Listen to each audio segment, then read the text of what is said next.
오늘은 잠언 말씀을 좀 생각해 보고자 합니다. 이 잠언이라는 말의 뜻은 바늘의 말, 잠이라는 말이 이제 바늘이라는 뜻이 있습니다. 바늘. 우리 바늘에 찔리면은 따끔하게 아프잖아요. 그와 같이 이 잠언은 솔로몬이 주로 대부분 이 글을 썼는데, 그래서 잘못된 길을 걸어가는 사람들에게 따끔하게 일깨워 주기 위한 목적, 그리고 바른 길을 걸어가는 사람들에게 계속 바른 길을 걸어갈 수 있도록 또 격려하기 위해 주신 그러한 말씀이죠. 여러분, 우리가 성경을 보시게 되면은 오늘 그 7절부터 읽었는데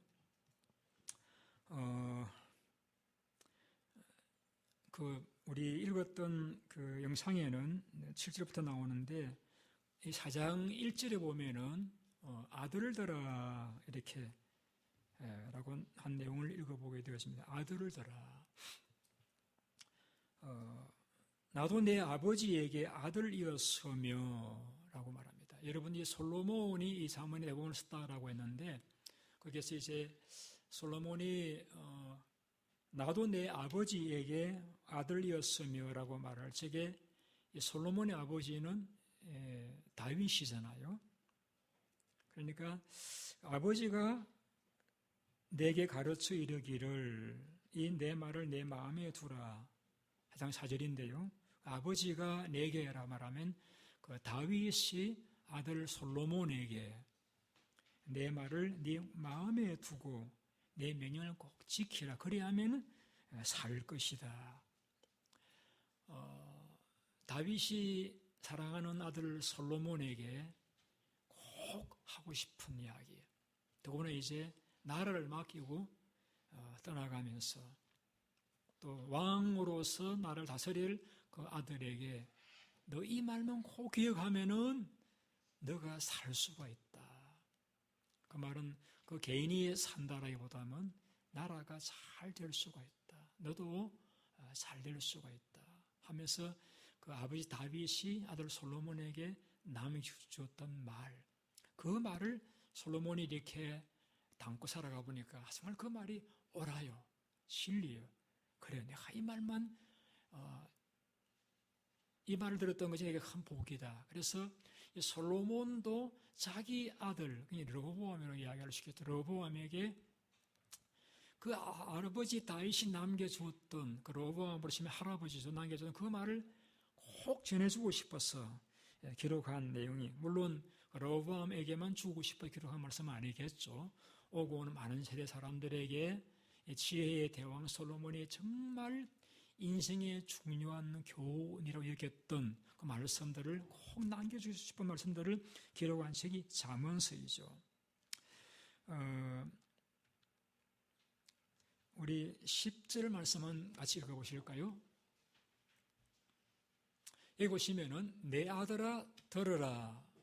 여기서 솔로몬이 내 아들아라고 말할 적에는 솔로몬이 르호보암을 두고 혹은 그 이제 후손을 두고 한 말이라고 이야기할 수 있겠죠. 내 아들아 들으라, 내 말을 받으라. 고리타분하게 여기지 말고 내 말을 받아라. 그래야 하면은 내 생명의 해가 길 것이다. 그러니까 이 솔로몬이 자기 아들에게 전해주고 싶은 이 말들은 그냥 받으면 좋고 안 받아도 그만, 그런 선택의 여지가 있는 게 아니라 이 말을 받아야 네 생명을 해가 길게 될 것이다 라고 했습니다. 그 다음에 우리 13절 한번 띄워주세요. 같이 읽어보실까요? 훈계를 굳게 잡아 놓치지 말고 지키라, 이것이 내 생명이니라. 그러니까 솔로몬이 잠언을 쓸 때는 어떤 마음인가 하면은 이 말 한마디 한마디는 너의 생명이 되는 말이다. 그러니까 우리가 이 잠언의 말씀들은 우리가 죽을 것인가 살 것인가를 결정해주는, 생과 사를 결정짓는 그러한 중요한 말씀이라는 것이죠. 그래서 그걸 이제 7절 이렇게 말씀하고 있습니다. 7절을 같이 다시 한번 또 보시겠습니다. 시작. 지혜가 제일이니 지혜를 얻어라. 내가 얻은 모든 것을 가지고 명철을 얻을지니라. 지혜가 제일이다. 이제 여기서 지혜가 제일이다, 지혜를 얻어라 말씀은 솔로몬의 말이 아니고 그 아버지 다윗이 아들 솔로몬에게 한 말입니다. 그 다윗이 그가 성군 다윗으로서 평생을 살아가면서 겪어보니까 정말 지혜가 중요하더라.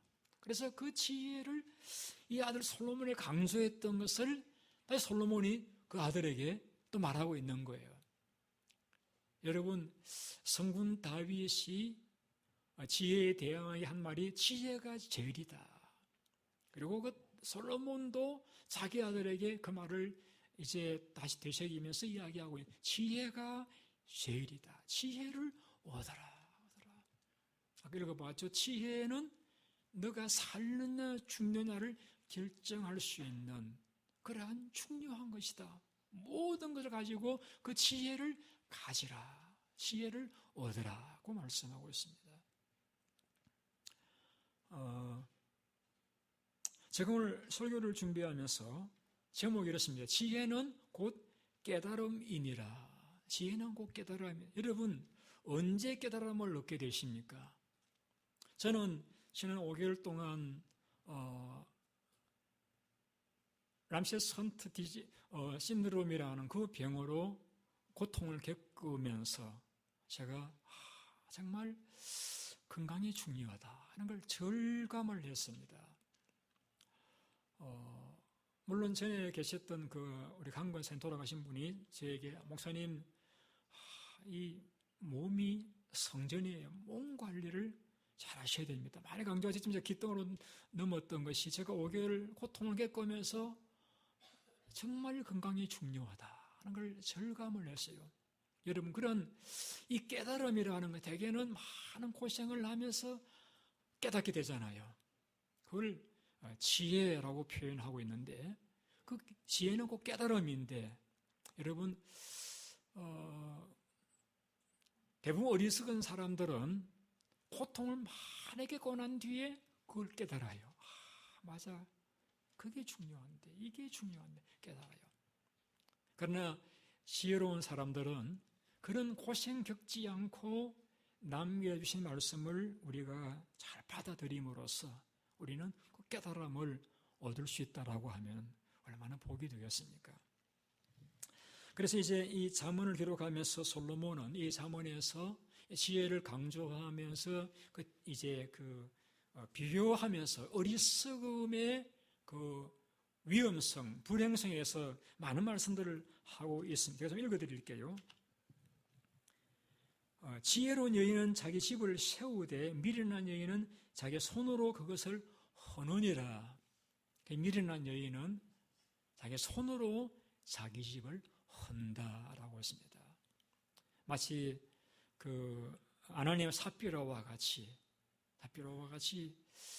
얼마든지 잘 될 수 있는데 미련하여 거짓말하다가 그 집안이 망하잖아요. 꼭 여인만 두고 이야기 안 하겠죠. 그래서 미련한 사람은 자기 손으로 자기 집을 헌다.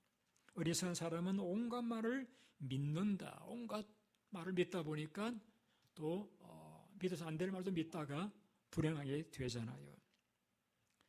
또 미련한 사람의 손에 돈이 있은들 배울 마음이 없으니 어찌 지혜를 얻겠느냐.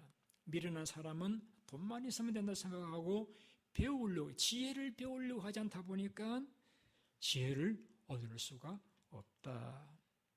지각이 없는 사람은 서약을 함부로 하고 남의 보증을 잘 선다. 그래서 이러한 미련한 사람은 눈을 땅 끝에 둔다. 늘 땅의 것들에게만 시선을 집중하고 살아간다라고 했습니다. 이런 미련한 사람은 명철을 좋아하지 않고 자기 의견만을 내세운다. 지금 제가 읽어드리는 말씀, 잠언에 나오는 말씀들에서 뽑은 것들입니다. 미련한 사람은 미련해서 스스로 길을 잘못 들고도 마음속 하나님을 원망한다. 어리석은 사람은 쉽게 다툰다. 어리석은 사람은 고집을 부리고 나아가다가 해화를 입는다. 미련한 사람은 개가 토한 도로 먹는 것과 같이 그 미련한 것을 거듭 행한다. 그래서 이런 미련한 자녀를 둔 부모에게 그 자식은 근심이고 어머니에게 고통이다라고 했습니다. 여러분, 이 말씀들은 솔로몬, 지혜의 대왕 솔로몬이 그 평생을 살아가면서 나를 다스리면서 자녀를 거느리면서 정말 많은 어떤 시행착오를 겪으면서 남겼던 정말 생명과 같은 피를 쏟아오면서 어쩌면 이제 고함 지르면서 호소하고 싶은 그런 말들이라고 이야기할 수가 있겠습니다.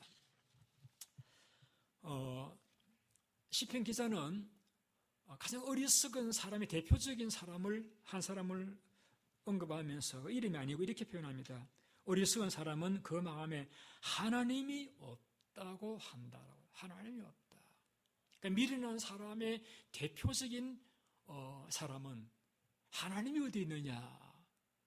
하나님이 없다라고 하는 그러한 사람이 가장 미련한 사람이다. 여러분, 오늘날 우리 자녀들이 학교에 가서 미국식 교육을 받습니다. 그런데 미국식 교육은 한국의 주의식 교육과 달라가지고 열린 교육을 합니다.